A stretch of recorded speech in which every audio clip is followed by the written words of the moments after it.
Nyamemba memamu nyina yonkodo. Ene day so asida na yede ma na Nyankopon. The recording started. Wabo ye ho ban na yesa hyiemu ewo ye dwumadie yi mu. Medamu nyina mu ase mu amobo empaye emame nyame onhyiramo na onhyiramo na onhyiramo. Amen. Ene day so menya abre ekakra ebo empaye edima mu nyina. Amen. De me pese me ka kire wo ne se obi ebo empaye ema. Enti bibi biara ekoso wo asetremu biara no ema ubuntu de biara da. Somebody is praying for you. Obi ebo empaye ema. Ene den so Awurade Nyankopon epese yesua ne ba Yesu Kristo eho asem. Na said na wotwi ye no say step by step with Christ. Ye ne Kristo ebo anamon. Entino yesua enema ne bebre efri the genealogy of Jesus Christ. Eye Yesu na wonto to aso ebeka endra Yesu ene oba kunafo no ekwan a Yesu enyane abrantie no na odenoma ne maame. Enanso nyame pese yesua ade stronko bi ewo nasemu. Eno ene John chapter 8 eye Yohana sempa 18 watwe chichemu ba kon ekoka edumie no asem bi esi wo ho. Na asem wo esi ye no ene ekwan a Yesu efa aso dealing with the situation, said you see handle asemono.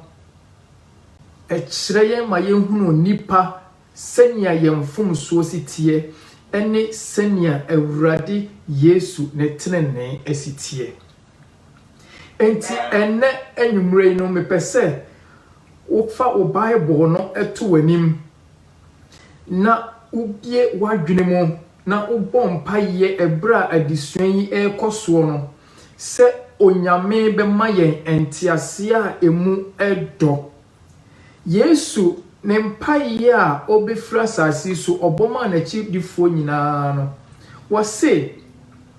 na yeyi ene dankwa se obehu wo nokre Nyankopon kro no ne oba a wosoma no enti eye Nyankopon nitrimu posa ne ba Yesu Kristo no yebehunu yie esanse ni mu na enkwa wo na saa enkwa no eno ne wo han eno ne me han na ose eno ne wiase nyina han. Amen. Enti nyame mmase esua Yesu ho adesua na kire se eye anamontu a yetuko osoro ahenie mu. Na ansa na ebewura test no mu no se de dabia me ye no Uma yensie trasisima edika bompaye de nanso empaye ubono empempem wo ha mpempem a ensehwe enti mu onsimu trase na yemfa ye ho nhye Awurade Nyankopon sa na ne nyame enanwumre nso ye bie wasemu Yesu ono ne wasem asem no betena ye mu na yehu nanim wonyam se wa Awurade odoba kro no yes o se ma yensuo no ho asem na asem no emeye bra mede matiefo nyina ehye won se Awurade Nyankopon to wonhyira bosuo no gu wona adwene no wakoma mu ma won kronkron no ensane won so ba bi biara obi wo na asem yi mu ntiase no emeye nya hoden entintim yegidi ase emeye ndo Awurade Yesu Kristo yenkwa na nyina wakoa meni asem wona wo asem Awurade Yesu Kristo ho asem na yeba besuen ma wo ma enti se wo Awurade Nyankopon won kronkron na ekyerɛkyerɛ won na nya mia minyansa sem enhyira ka wodin se obey ne sama ye ewo Jesus Christ onokwafo ne din mu nti amen. Amen. Nyamemma ya na yekenkan Yohane asempa 18 wotwe a se wo hwe atifa asem no a otwi Bible no wo se oba owaresefo na okenkan brofo Bible ni bia wo se the adulterous woman oba oye owaresefo na monim se story no se de opanyi ano chicken kamae no ye de na se pa enye de biara na oba no oye owaresefo oni Yesu hyiae na ne bra esesan enso esan boni okoye ntine ya twa Bible no atifi asem no ne ya ye no oba waresefo na me ka se bia ben bibi ti se oba no a Yesu gye ne free owo mu no na ne ho adesua na ye ba besua na eye Bible no mu asem a in fact efa yen kwagye ho ene ekwan a Yesu efa so edegye de bonye ni anase de oyira kwan na esan kire yen Nyankopɔn mai ye asafui ekwan a ewo se ye fa so ene enibonyefo etna na me pese me bibi ani so kakra kire se wo fa otwi Bible no a ubon se sa passage ye read ye nyina no ye de ato bracket mu se ubie wani na wo hwe ni yi a ye de ato bracket mu de entira wo hwefo no e de ato bracket mu no ene se de na no me ka kire mu no manuscript no ni wo bebre na de di kan ba ye pa no a e be fa ne se the late first centuries no mu no aye twetwe Bible no na sa passage we say enimu na ebrani kono na ye kohunu manuscript ni bi say sa story we say ewom enu nti na ye de share Bible mu no enu nti na otwi Bible no ye de ato bracket mu kai wo say originally part nwoma no de na nkenim nanso ebi wo ho a kire ye hunu ya na story we say ewom na bimfo bebre esua ho adesua ahu se sa story we no eye no kre na esi pepepepepepepe sedie ya twere amaye etu hyasia o se na Yesu ko enwo bepono so eno ne verse 1 tietia na ekire se story no efri baby na ebesi so se ye hwe chapter 7 no nyina in fact na Pharisee-fo no toto Yesu Kristo ano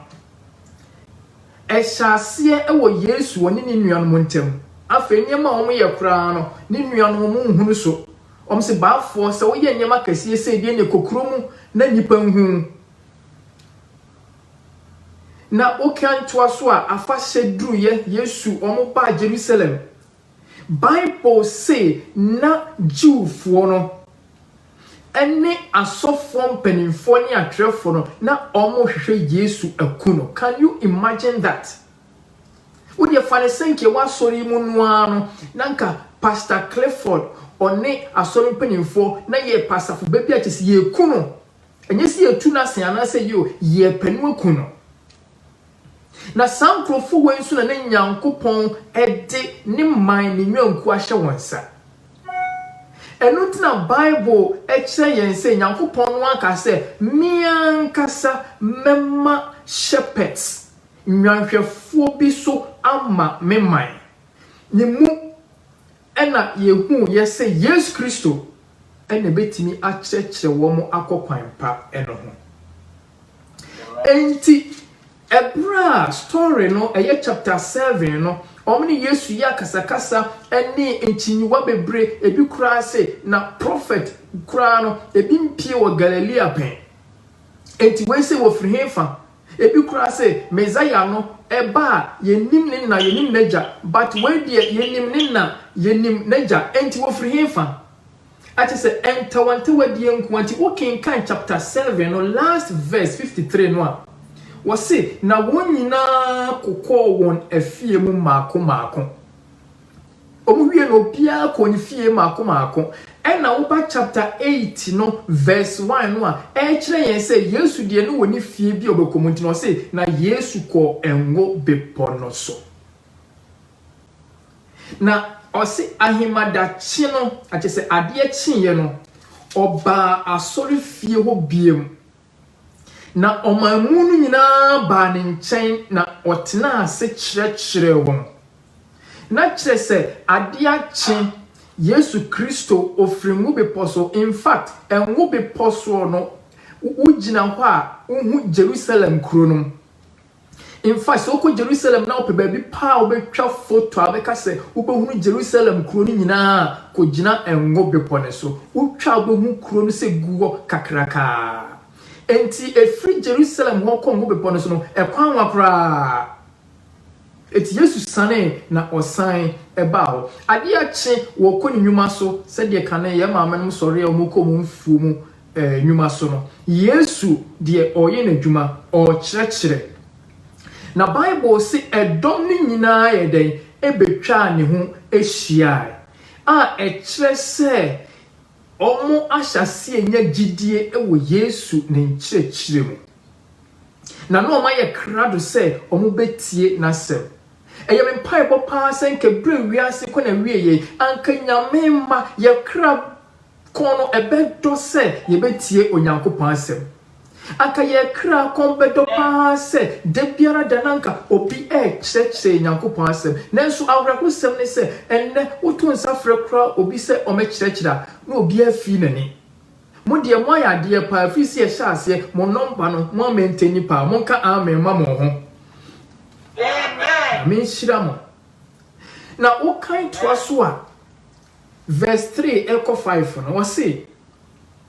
na trafo ni Pharisee fo no de oba bia wachi no adwamamomu bai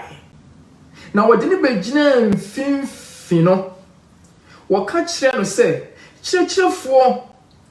wachire oba yi adwamamomu woso pe ensu Mose hyeyen embra no mu se wonsi nipa etese abo na wonso wosese na mema asem ekoso wa ha Yesu oye kyerkyerefo wo kyerkyere Nyankopon krofo all of a sudden na Pharisee fo yi ede ababa wa bia yesi yakochi na dwoma moso pe ababa gina ho. In fact sa ababa wa we say no yenim ne din Bible amoni din Bible no ankyere yem ba bia ofri de enim na ne se okoba adwaman ena ni tira anye yie yekochi no working can Bible when address you're very careful say confuse some mami way with Mary Magdalene. There be as someone ye can esi wo Jerusalem Mary Magdalene or free Magdala baby from Magdala e wo Galilee e so chi baby. Enti oba we ye oba foforo kra ho asem na ye kan. E na hwe no one confuse no with oba no a wodi enuhwam kogu Yesu na ase no. Ufa gospel so no a ahanko na sa story we say epie ewo Yohane enwoma no mo etinya yenyim ane se oba bi waye bone na yede no aba Yesu Kristo enchen se Yesu onka bibi na momyehwe won a edene bae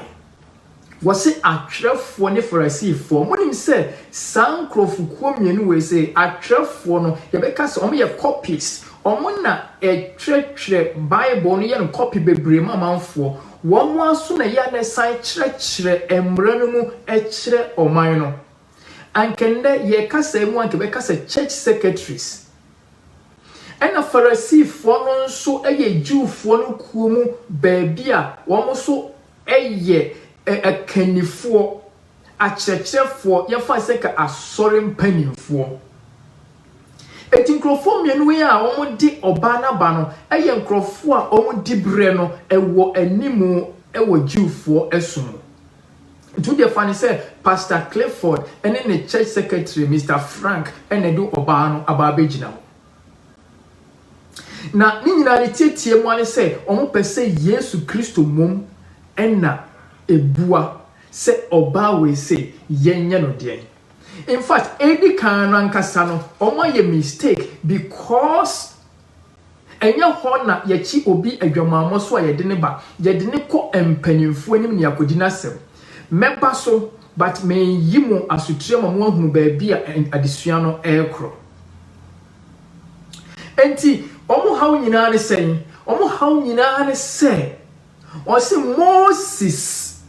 ene shembra no ana se Moses mbra no wasi ewo mu se ni port sa no yensi na bo na wonso na de eye eniji wo mu ana se ha adwe wo mu ne se verse 6 no say na ye de wo ka de so no hweye na wanya bribi akototo nano na chese ne koso nyina no ayese coup d'etat yepe Yesu nya kototo nano ne yakuno Mubekaya chapter 7 no said me ka kire mo no mukofia mubetimi akenkan enkrofo no hwehwe so mbeku no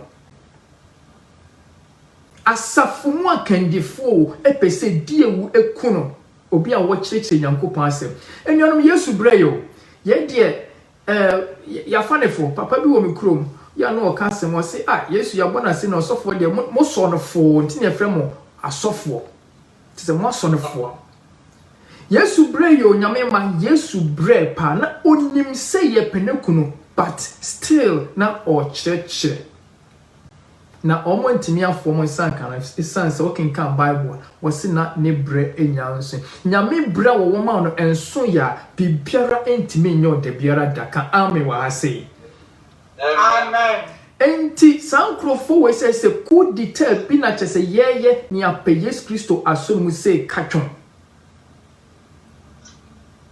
omo adwembone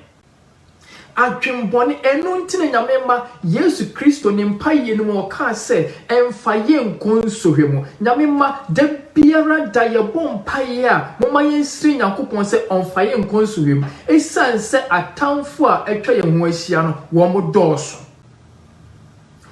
doso yie ebi wo wabusua mu ebi wo baabia wo ye adwuma ebi mpo ewo asafonum awurade omane mpare yenda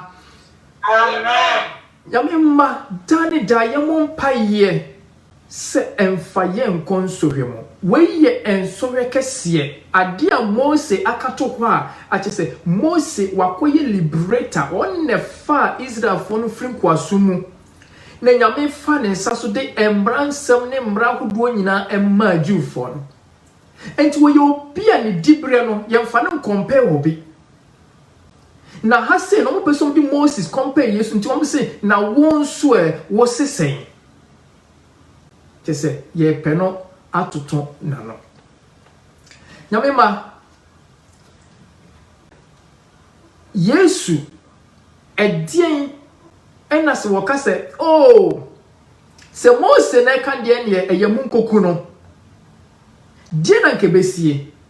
anase Yesu ka se dabi munya sa moma ne kwan kakra na obesakra na adwene a sei na nanka asem no ebekwa kowie because a trap no ma seti Yesu no either yes or no se Yesu ka se ane munkoku no a kire se wo no waye wo ho political leader woni ho kwan se wo kase yenkoku mo bi gise Roman authorities no nko a etimu bekaya ye chi Yesu Kristo no nanka Jewfo no ho kwan se komo akoku no but na we say Roman authorities no ne makwan ansa na wo matimi aye bibia etinka Yesu ka se ane munkoku no a na chese ampa yenya asem akato no so yakoka kire Caesar se akwa we say de Roman amamuo no wonfa nya dwuma emumbra wonfa nya dwuma na opeso otu aban ne guo ena se Yesu eka se dabi munye saa die beba ne se chese wonso no Torah no kra no wonfa nya dwuma wonfa Bible no nya dwuma Moses se wo de wo se chese yemfa nya dwuma mohu akwa we se wo ye odadafo etwase owo enti Yesu fidie enti edie ben pa na Yesu obeye se ye kan so no oba no so egina mfimfin ye de na ba nipa mu enim guasesem ya begu nanimu ase nipa mu ena nakoma boni se patri ogina owuo ene enkwanta meka ne se ne nan ba akusia daka mnamu ena ne nan ba aku aka esi asase so no nso no esikwadu ahaban so enti kwadu hu no epa no anu okoto adaka mnamu enti na yi nyina na ni da so nyina no ewo de Yesu ebeka mu na mema saa na duru ba bia ya na ne bonyefo ete si ahwe boni mu a in fact no kuremu ni no na ye na ba kwa kosi owuo mu efise boni bia no na katua ni na wie ye ayi owuo na ye na ba kwa ka esi asase so no esikwadu hu no eso enti asetremu ade kitikitimi pow bo se team no wahwe ase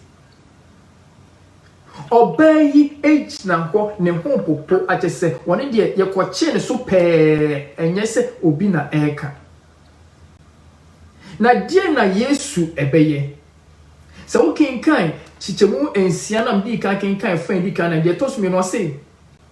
na Yesu brain mu ase de ne nsatia tre fem ese Yesu ni awomo kano onfa ho ese broni beka se wa ignore wo mo ena all tre fem ya me medru ba bia Bible no se u read ni ye be mo atenye ma bi ase aha no e kire ye se Yesu na woni matwere enye se no de ne se guru futuro mo onya kwada na all tre e kire se Yesu na woni matwere ukinka Lucas sempa 89 ho no a chichemu edu ensia ho ko no a ehonso yes wodi for Isaiah ngoma no ma no na okinkan e chese Yesu na onim kinkan eti no ntimi twe etimi kinkan nanso wiase abakosemu no Yesu wan twere engoma krokra before see ebo ni wo akuku damfo bebre enim di form atwetwe niema Socrates no ni atwetwe ho niema any the Greek philosophers ni historians o atwetwe ngoma nanso enonyam ka asafo Awurade se Yesu a wantwere ngoma no enne engoma pi na ya twere afa Yesu ho echen engoma bia ka ame wa hasei amen esanse Yesu ne ho asem no Nyankopon pese ekoba bia na ehwe Bible mu a ya na yenta hu ensa etwetwere sa in fact the kan ya yehunu se ensa bi etwetwere eye si na beposo ebre Nyankopon pese ode adanse apono no ema Moses no kinkan Exodus chapter 31 verse 18 wɔkyerɛ sɛ Nyankopɔn no a na de ne nsa tea yɛ den etwetwere emransem no ɛna sɛ yɛhwɛ emransem wɔ Nyankopɔn de ne nsa tea twere dia na ɛkyerɛ sɛ yɛ kinkan Nyame mmra no a Nyankopɔn atwere yɛ na ɛba yɛ abrabo in fact bia etosu menu ehu se ense bia ye supernatural hand twere no mo be kaye a eye Babylon Daniel chapter 5 oyene Belshazzar Nyankopon akonkron niema ye de som no ye de ba Babylon onu de eno no akofa no de bo party wo de bo concert ti se de ye mu bi eduru ba bia osumu niema no ye mfa ye didi agro ebi na Belshazzar oye na Bible si na nyigi ya wa buru nsa wone ne mpenafo no ense bi betwere e wodan ne tintini ne tietie mu ane se Nyame nsa e betwere e wo edan mo ene Nyame ma e ha se yehunu Yesu se o twere Nyame ma se o fa Bible anase enwoma bia na wo kenkan a ye di ye ni na kenkan na bra wo kenkan no na kyese ensem a ewo enwoma no bia no na ekenkan gu wanim enti ya fa Bible ni ekenkan na se Bible no eka dwamamo ho asem na wo ba dwaman pe na ehwe wanim sei ha enti akenkan ehu hia pa enti Yesu wakoto ena otwetwe na ohwe Bible no mu a Bible no nka ade a Yesu na otwe Bible na nka de kro but yetime de adwene hu se bia na Yesu twe bia no na efa de ekoso ewo ho sabre no na de Yesu Kristo twetwe no na onimu se Pharisee-fo no ene scribe no a omo de oba ne by scribes no omo time kenkan enti obo betimi akenkan na omo kenkan so a omo beti ase se sankrofo mienu we say they were the people of the book de bia omo kenkan nyame asem na de bia so omo twetwe enti Yesu eye ade a omo ankasa tayo na wode akasa kire womo enti omo kenkan Yesu twe na kenkan Bible na omo gusu ha Yesu se ja twetwe no na ti asem a ye ka no na Yesu twetwe na wonim se Mose mbra no a sa scribes any Pharisee fo ka ho asem yi se wo mo anka ni ye o ma yo mo tse bonsam ba so oba be so Yesu ahwe no okotu Bible no anu wagya fa. In fact mejiri ye pass na Yesu wo kai wo mo se de embra na nkasa wo mo kotu ye no etie wo kinka Leviticus enhoma no Leviticus no eti aduono chichemu a eye edunu a Bible no eka no pefe sedie emransem no na esi etie na sei ena Bible no eka no mekinka ne ha sei na ye nyina no yate Leviticus enhoma no eti a eye aduono chichemu a eye eduno homa yentie Awurade asem wo sei obarima ofa obarima bi yire na oni ne yonko yire ene ne yonko yire no essay awade kum na wonkum obarima ne oba waresefo no na chese adwamamumu no se bas bibi se piemu a enye nipa baako na yekuno wo se womu banu no nyina na etwa se yeden yekum womu.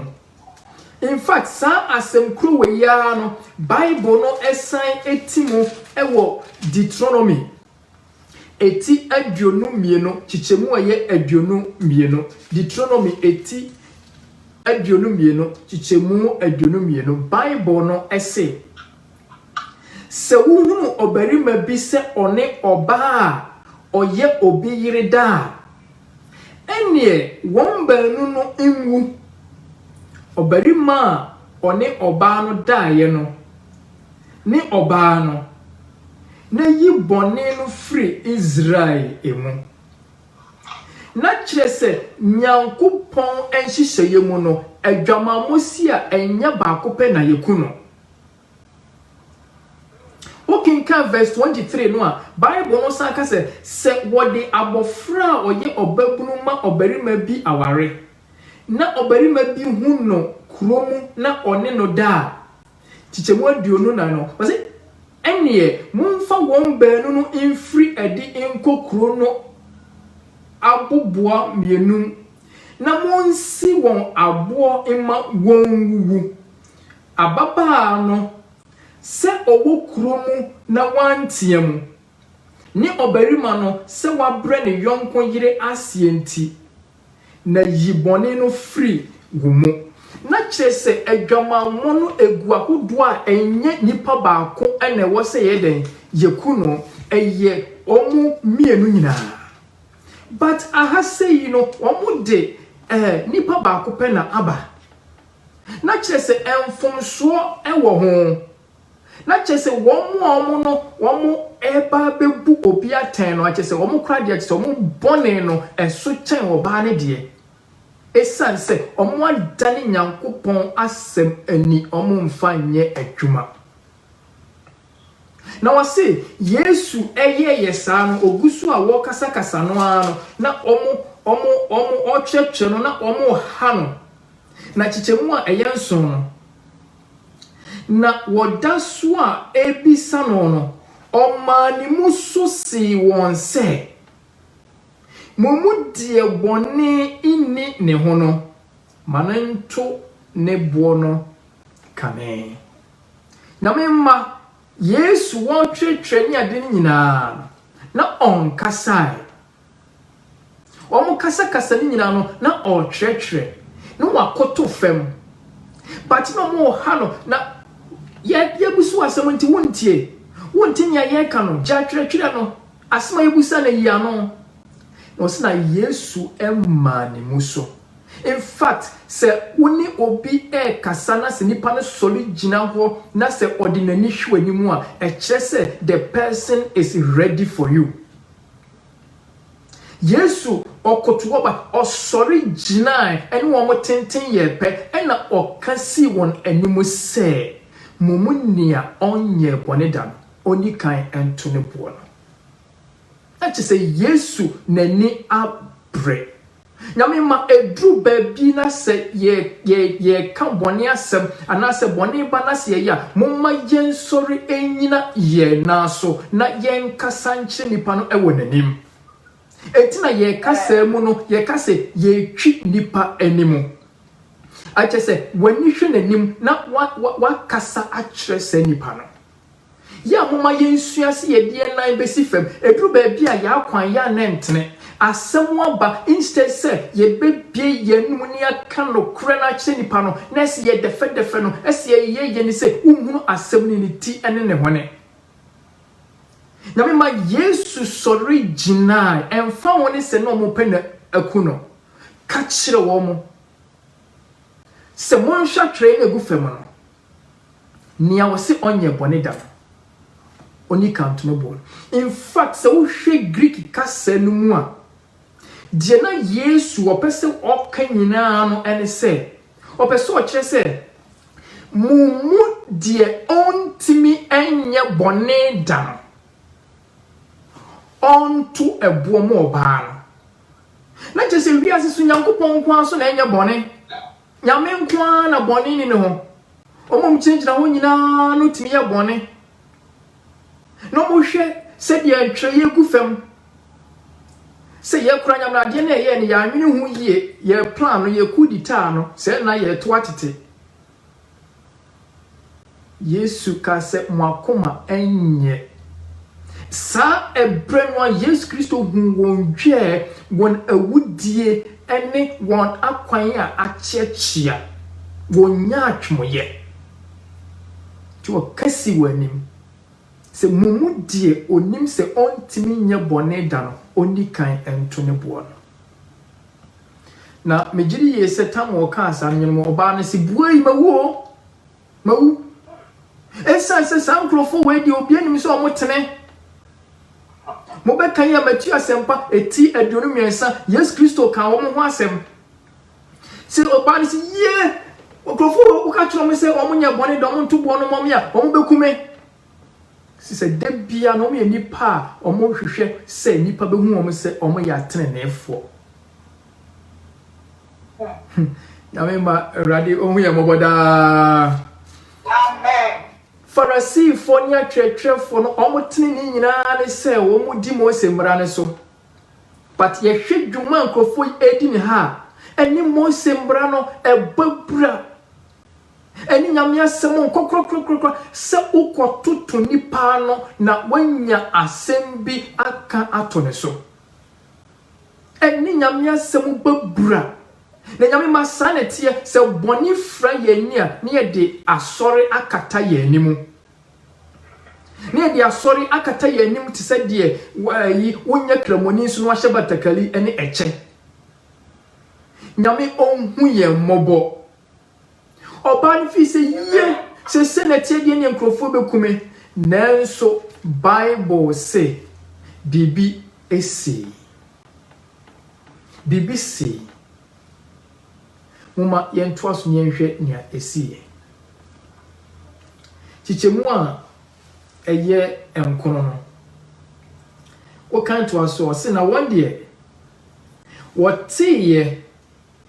na wɔn ahonim bu wɔn atɛn no ɔnyame ma wɔsi wɔn ahonim kyɛ sɛ conscience na kyɛ sɛ ɔmo adwene mu no bibi kasa kyerɛ ɔmo sɛ anuanom yɛanhwɛ yie yɛnim bɛgu ase yɛanhwɛ yie asɛm ato yɛn wɔn hu sɛ wɔn ahonim no ɛnyɛ papa. In fact yɛka bɔne nyame ma bɔne ɛhyɛ aseɛ wɔ yɛadwene mu bɔne ɛhyɛ aseɛ wɔ yɛadwene mu hwɛ yɛbɛtumi asere kama ɛnso si yɛahonim bu yɛ fa nyame ma yɛayɛ bɔne wɔ twɛdi ampo nyankopɔn ani Bible si nyankopɔn wɔtumi kari akoma wɔtumi kari adwene eti da bia me bɔ mpa ya nam sɛ nyankopɔn sɛ Awurade madwene mu nsusuye a ɛyɛ bɔne nyina no fa kyɛme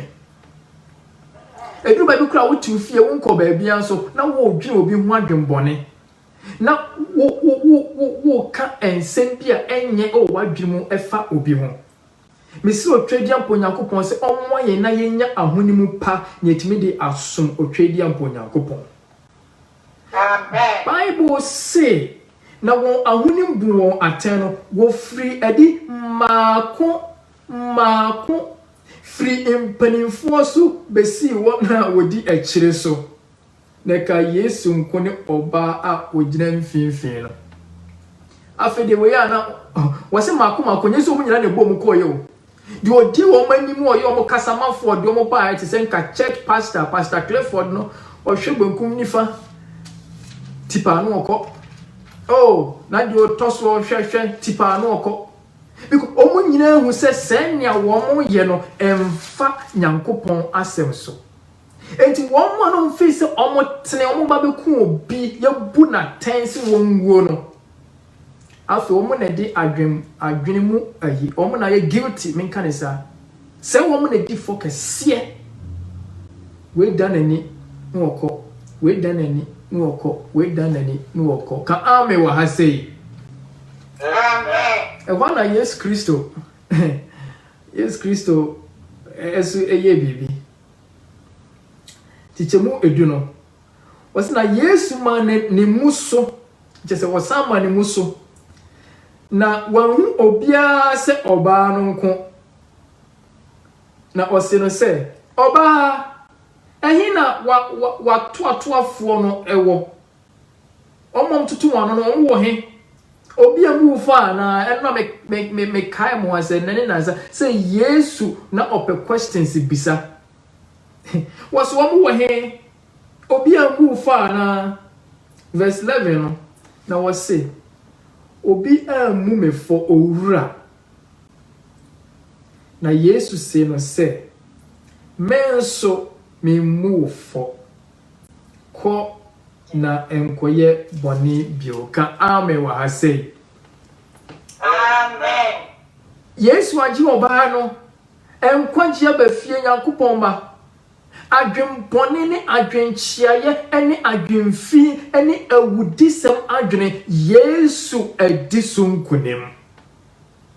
wɔn mo pɛ senka wɔn mo pɛ bibi nanka yɛde ayi Yesu ahwe hɔ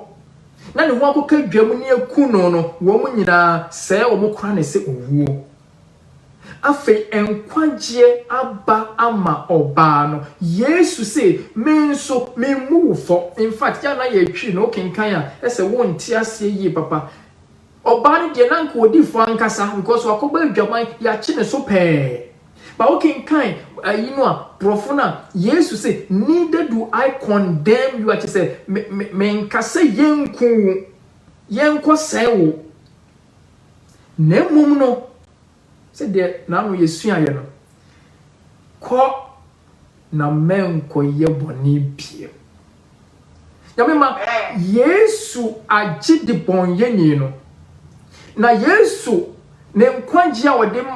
bama ye no enye bone na oje ne nkwa bone yenye bone nkwa bone ye sai no eye de bonye ni a bone esai no na Yesu ebeje ne nkwa enti ahase no Yesu de bonye ni no a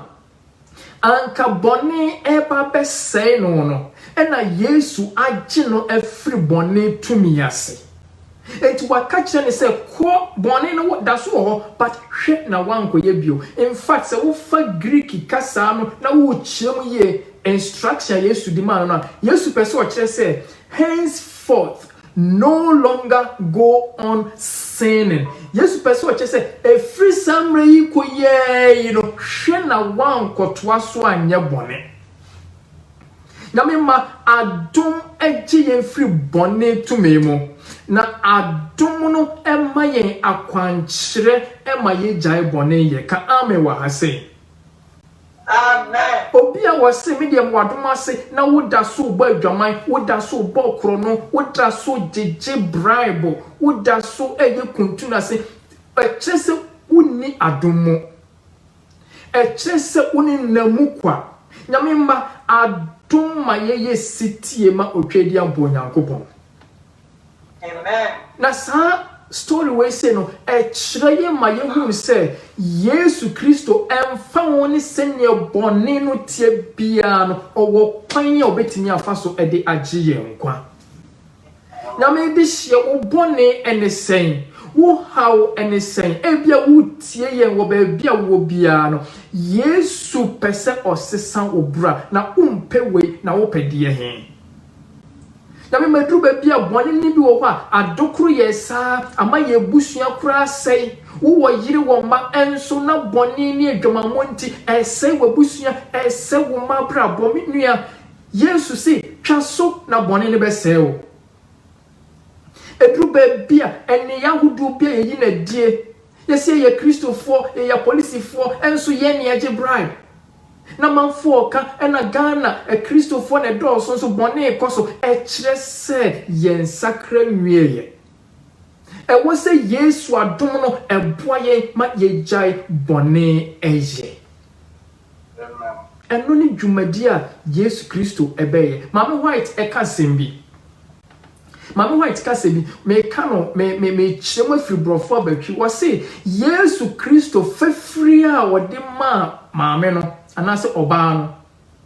na o encourage no achese o mani nkranhye se onkopo abrabo a ese na efata na opese Yesu trene no edadi ewo sa oba no na brabo mu na o se Yesu onsuso bone so ena Yesu omma bone mu nye ha na ne dwumadie ni se Yesu onkondemu yen na emom no oba se oba beji yen kwa ka amen wa ha sei. Amen. Eno enna Yesu oni Nicodemus hyiaye na womudi omonkomo na nkomo no ayede no Yesu ka se bi o Yohana sempa etimiensa chichemu ayedum edum enson no John 3:17 o se na Onyankopon ansoma oba no wiase se omebu wiase aten na mom se wiase emfa ne so enya enkwa ka ame wa ha sei. Amen. Eti wase chichemu dum otwe no wase die ogye no die no wonmu no aten na die onyinie no wabu no aten dada se wanyi Nyankopon ba kro no din no enie no Yesu wa mase oba be condemn ye ma ye nyina ya sei oba se oba beji ye nkwa nyame de hye ensem no edoso but dear Yesu person de ma ye nyina no and what kind of verse 12 no wase me ne wiase hai nya wodi machi no onsunti ewo esumu de biara da na mmom no obenya hai amane kra na me ma se Yesu ka se me ne wiase hai a ufa Greek kasa no a o use ye no a enye torchlight anase candle anase ebia bobo light no waka ho asem. In fact kasa wo use ye person say wiase hai no akwai no say awia bosome ene nsoma ema wiase hai na che say Yesu ye hai kese a ye nante ne mu a esum enru ye de biara da. eno nti na wo ka di sem ngoma no kyemu edumienu ho no a wo so wo ba bi no afa furo na ofura owia na osrane wo ne na ese enna ensroma nso boboneti ekire se eba na hye ne yemu no one wiase han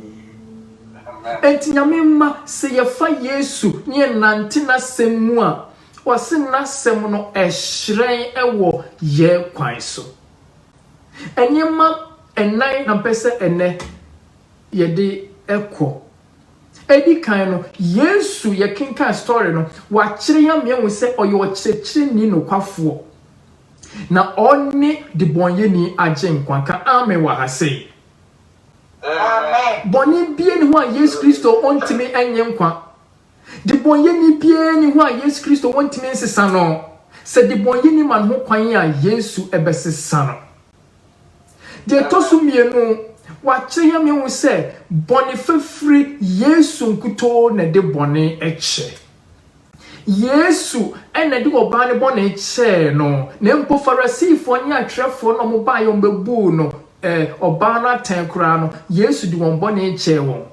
se mosmo nko na monko sakra mo adwene Yesu e de boni eche de tosumiensa wase boni fache wo hwe no eye Awurade Yesu Kristo na dumonkuto nyame maseka ye nyuma nko ade anko ba no nke wose nke kunwa but eye Yesu adom e kire se Yesu na ete de bonye ni asiye nyame medu ba bi asafo no betime anyima bebre yes ye bo asafo no ho ban but nipa wote de bonye ni na se pa yie no eye Jesus Christ enti na wase ne nantene hu ni yie ne yesu etimi ni anebonyefo atena de twato no na mene mo abom paye nyame mma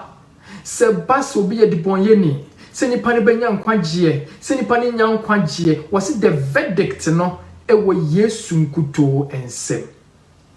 etina Roman 4:18-29 wase hwan ne nia obufo anase hwan ne obu atan wase Yesu Kristo nkuto ono na etmika se nipa we say no wote nipa we say no wote ya mama yenye careful si ye yi atan a mama yenyi ntan achese yentrentren nipa but Bible say ma ye mu atan nyamema enanwumre Awurade Nyankopon nam nasem so kire ye se Yesu obene yen na obegina yen nchen abrebia ewo se ye bre ye ho asema no nkyerɛkyerɛ na se ye bre ye ho asema no a se de oje oba no saa na yen so da ne da Yesu frɛ no a obegye yen na ode yen fumsuo biara ebeche yen na obema ye tumi na ye nante foforo mu onyame nhyirawo nyame onka ho nyame boa ochina ye behwe oba de self no the prodigal son eye abasem a ye suensuensua ya kinkaya sese no ye beku ni deep ni afa no verse by verse ni ahwe sede na Yesu Kristo opese ochire yen efasa abasem no so sutrase na meno emo empaye Awurade Nyankopon ye de wase enanwumre nso wa hye ho animonyam wa kyerɛkyerɛ wasem adeyie yenso nso hwetwa ye ho ahia te sɛ de obayi nki bekunu bonsam hwehwɛ yen se obekun yen bone hwehwɛ yen se bɛsɛ yen Awurade ye dwane abetoa wo ti yen ma yen suru wudin yen fo wasem na wasem ento yen wo fa ye bone nyina kyɛ yen na hyira Berlin asafo ewo Jesus Christ edimonti Amen.